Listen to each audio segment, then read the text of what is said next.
हर हर महादेव, जय श्री राम, नमस्कार। तो जैसे कि सावन का महीना चल रहा है और हम बात कर रहे हैं भगवान शिव के 12 ज्योतिर्लिंगों के बारे में। तो आज हम बात करेंगे द्वितीय ज्योतिर्लिंग के बारे में, जो कि है श्री मल्लिकार्जुन ज्योतिर्लिंग। मल्लिकार्जुन ज्योतिर्लिंग दक्षिण भारत के आंध्र प्रदेश में स्थित है। ये कृष्णा नदी के किनारे पे श्री शैल पर्वत के ऊपर बनाया गया है। श्री शैल पर्वत को दक्षिण का कैलाश पर्वत भी माना जाता है। ये ज्योतिर्लिंग बाकी ज्योतिर्लिंग से इसलिए अलग है क्योंकि यहाँ पर भगवान शिव के साथ माता पार्वती भी मौजूद है।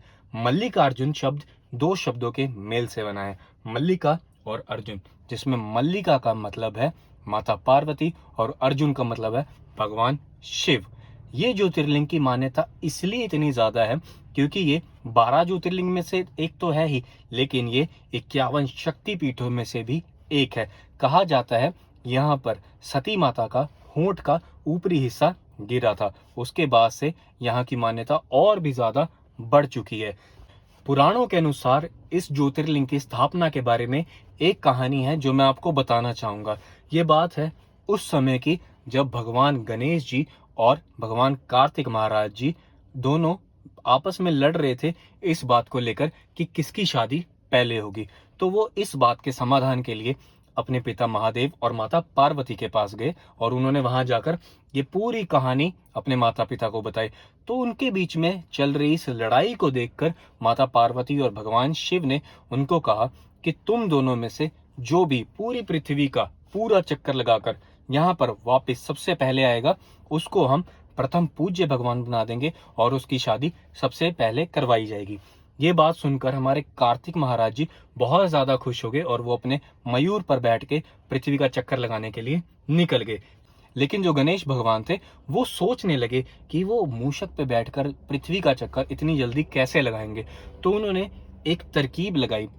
उन्होंने अपने माता पिता को एक स्थान पर बिठाया। अपने माता पिता को एक स्थान पर बिठाने के बाद गणेश भगवान ने उनकी 7 परिक्रमा लगाई।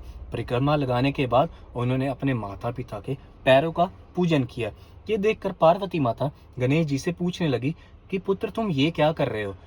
तो गणेश भगवान ने उन्हें बताया कि शास्त्रों में लिखा हुआ है कि अपने माता की परिक्रमा लगाना मतलब पूरी पृथ्वी की परिक्रमा लगाना, और अपने पिता को पूजना, पिता के पैरों का पूजन करना मतलब देवताओं का पूजन करना। तो गणेश भगवान ने उन्हें कहा कि आपकी 7 परिक्रमा लगाने के कारण मैं पूरी पृथ्वी की परिक्रमा लगाने जितना पुण्य प्राप्त कर चुका हूँ। ये देखकर माता पार्वती और भगवान शंकर अपने दिल में बहुत मुस्कुराए और उन्होंने गणपति भगवान को प्रथम पूज्य भगवान की उपाधि दे दी और उनका विवाह रिद्धि और सिद्धि से करवा दिया। तो जब कार्तिक भगवान कैलाश पर्वत पर वापिस आए तो उनको पता लगा कि गणेश जी की शादी पहले करवा दी गई है रिद्धि और सिद्धि से। जब वो वापिस आए तो नारद जी ने उनको काफी कुछ बताया जिसके कारण उन्हें बहुत ज्यादा गुस्सा आ गया। वो अपने माता पिता के पास गए, वहां पर उन्होंने उनके पैर छुए और कैलाश पर्वत से चले गए। वो वहां से गए क्रॉन्क्स पर्वत पे। जब वो वहां से चले गए तो पार्वती माता को पता लगा और वो बहुत ज्यादा दुखी होगी।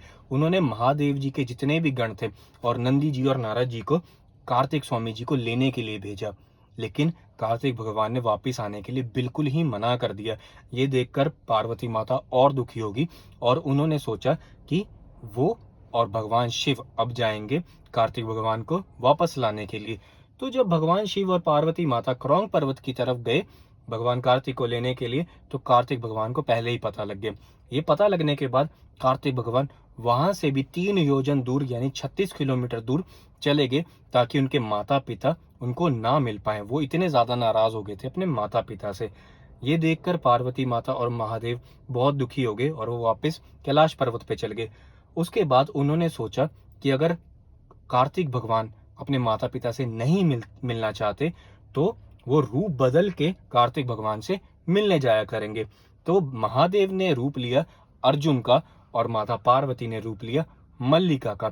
तो इस तरह से वो कार्तिक भगवान से मिलने जाया करते थे। 15 दिन के बाद महादेव अर्जुन का रूप लेकर मिलने जाते थे और 15 दिन के बाद माता पार्वती मल्लिका का रूप लेकर भगवान कार्तिक से मिलने जाया करते थे। तो इसी तरह से इस ज्योतिर्लिंग का नाम मल्लिकार्जुन पड़ गया और ये बहुत ज्यादा प्रसिद्ध हो गया।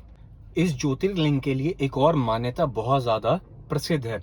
कहा जाता है जिन लोगों के पारिवारिक संबंध अच्छे नहीं चल रहे, किसी का अपने माता पिता के साथ या अपनी पत्नी के साथ, भाई बहन के साथ अगर कोई भी प्रॉब्लम चल रही है, तो इस ज्योतिर्लिंग के दर्शन अवश्य करें, क्योंकि यहाँ दर्शन करने से ऐसी सभी दुविधाएं, ऐसी सभी प्रॉब्लम खत्म हो जाती है।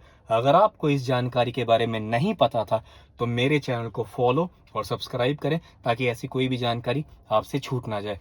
हर हर महादेव, जय श्री राम, नमस्कार।